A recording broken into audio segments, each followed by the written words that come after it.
সম্পর্ক পুরনো হলে সেই সম্পর্কে থাকা একে অপরের প্রতি প্রায়োরিটি কমে যায়, একে অপরকে অনেকটা সময় কম দিয়ে ফেলে, বা আগে যেরকমভাবে দুজনের সাথে মিশতো সেইটা কম হয়। এতে হয়তো বা সম্পর্কের মধ্যে একটা ভুল বোঝাবুঝি সৃষ্টি হচ্ছে, বা হয়তো সেই সম্পর্কটার মধ্যে একটা ছোট্ট ফাটল ধরছে। আমি বর্ণিতা তোমাদেরকে এই সমস্যাটারই একটা সমাধান নিয়ে চলে এসেছি। আমি আজকে তোমাদেরকে কয়েকটা ধাপ বা কয়েকটা স্টেপ বলবো, যে স্টেপগুলো যদি তোমরা মেনে চলো তাহলে তোমরাও কিন্তু তোমাদের লাইফে এই সম্পর্কটাকে অনেকটা বেশি প্রায়োরিটি দেবে এবং তোমার পার্টনারের কাছে তুমি হবে ফার্স্ট প্রায়োরিটি। তো চলো দেখে নিই পয়েন্টগুলো কি কি। নাম্বার 1, ভালোবাসা না, মানে আমি তোমাকে ভালোবাসি ব্যাস এইটা মনে মনে রেখে দিলে হয় না। ভালোবাসা এমন একটা জিনিস, ভালোবাসা জাহির করতে হয়, জাহির করে বলতে হয় আমি তোমাকে ভালোবাসি। এই কথাটা শুনলে তোমার সামনের পার্টনার তোমার প্রতি এমনি অ্যাট্রাক্টেড হবে। তো এইটা সবসময় তাকে মন খুলে, মুখ খুলে, প্রাণ ভরে বলবে আমি তোমাকে ভালোবাসি। এতে দেখবে সম্পর্কের যে বন্ডিংটা রয়েছে না সেটা অনেক সুন্দর হয়ে গিয়েছে। নাম্বার 2, দুজনের মধ্যে যতই ভুল বুঝাবুঝি হোক না কেন, যতই দূরত্ব বেড়ে যাক না কেন, লোকের সামনে কেউ কাউকে ছোট করে দুটো কথা বলবে না। যদি মনে হয় যে ওয়াইফ কোনো খারাপ কিছু করছে তাহলে তাকে আড়ালে নিয়ে গিয়ে দুটো কথা বলো, বা যদি মনে হয় যে হাজবেন্ড কোনো খারাপ কিছু করছে বা বয়ফ্রেন্ড কোনো খারাপ কিছু করছে তাহলে তাকে আলাদা করে নিয়ে গিয়ে দুটো কথা শোনাও। কারণ লোক সমাজে এই জিনিসগুলো যত দেখবে না, এতে লোকেরা এই বিষয়গুলো নিয়ে ভীষণই আনন্দে থাকবে, এটা বাস্তব। তাই লোকের মাঝখানে কোনো কিছু বলার দরকার নেই। ক্লিয়ার?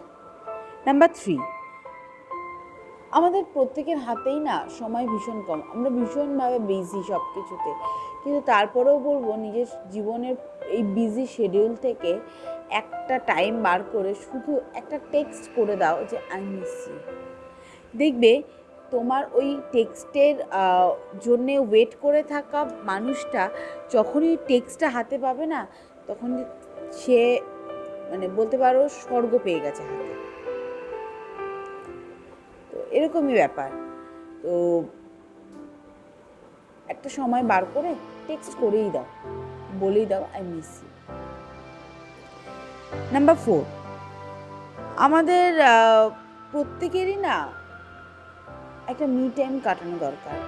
মি টাইম মানে নিজেদের না, আমি বলছি হয় বয়ফ্রেন্ড গার্লফ্রেন্ড, বিশেষ করে হাজব্যান্ড এবং ওয়াইফ, তাদের প্রত্যেকেরই নিজেদের একটা মি টাইম কাটানো দরকার।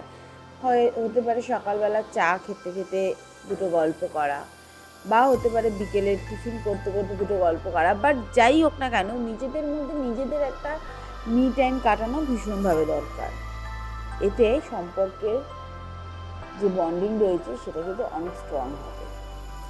নাম্বার 5, স্পেশাল ডেগুলোকে মনে রাখো। স্পেশাল ডেগুলোকে মনে রেখে উইশ করো, সামান্য উইশটুকুই করো, সেটা অনেক। কারণ স্পেশাল ডেগুলো অনেকের ক্ষেত্রে অনেকেই বলবে যে আমার পক্ষে স্পেশাল ডেগুলোকে মনে রাখা পসিবল না, তাই আমি তাদেরকে সাজেস্ট করব এমন কিছু একটা করে অ্যালার্ম সেট করো, যাতে স্পেশাল ডেগুলোতে ওই টাইমে বা এমন একটা টাইমে তোমাকে মনে করিয়ে দেবে যাতে তুমি গিফট কিনতে পারো বা এই কাজগুলো করতে পারো। ঠিক আছে, এটা হলো 5 নম্বর পয়েন্ট। নাম্বার 6, নিয়ম করে কমপ্লিমেন্ট দিতে হবে এরকম কোনো মানে নেই, কিন্তু তোমার পার্টনার যখন তোমার সামনে সেজে গুজে দাঁড়াবে বা কোনো একটা ভালো কাজ করে দাঁড়াবে তখন তাকে কমপ্লিমেন্ট দিতে শেখো। তখন সেই নিয়মগুলো, যে নিয়ম করে কমপ্লিমেন্ট দিতেই হবে তা না, কিন্তু মাঝে মধ্যে তোমাকে ভালো লাগছে, তোমাকে দেখতে ভালো লাগছে, বা তুমি যে ড্রেসটা পরে আছো এটা ভালো লাগছে, মানে এই জিনিসগুলো ছোটো ছোটো কমপ্লিমেন্টগুলো কিন্তু একটা মেয়ে ভীষণভাবে চায়। তো এটা গেল নাম্বার 6। নাম্বার 7, যাকে ভালোবাসবে না তাকে এমনভাবে ভালোবাসবে, যাকে আষ্টে পৃষ্ঠে ভালোবাসবে, তোমায় দেখে 5জন বলে যে আরে কি ভালোবাসাটাই না রয়েছে এদের মধ্যে, এরা যাতে বলতে বাধ্য হয়। তাহলেই দেখবেন নিজেদের সম্পর্কের প্রায়োরিটি আলাদা করে দিতে হবে না, এমনিই পেয়ে গেছো। তো আমি আজকে তোমাদের সাথে এই কয়েকটা স্টেপ শেয়ার করলাম, যে স্টেপগুলো যদি তোমরাও ফলো করো তাহলে তোমাদের লাইফটাও অনেকটাই সুন্দর হয়ে যাবে। তো আজকে এই পর্যন্তই, দেখা হবে নতুন একটা ভিডিওতে।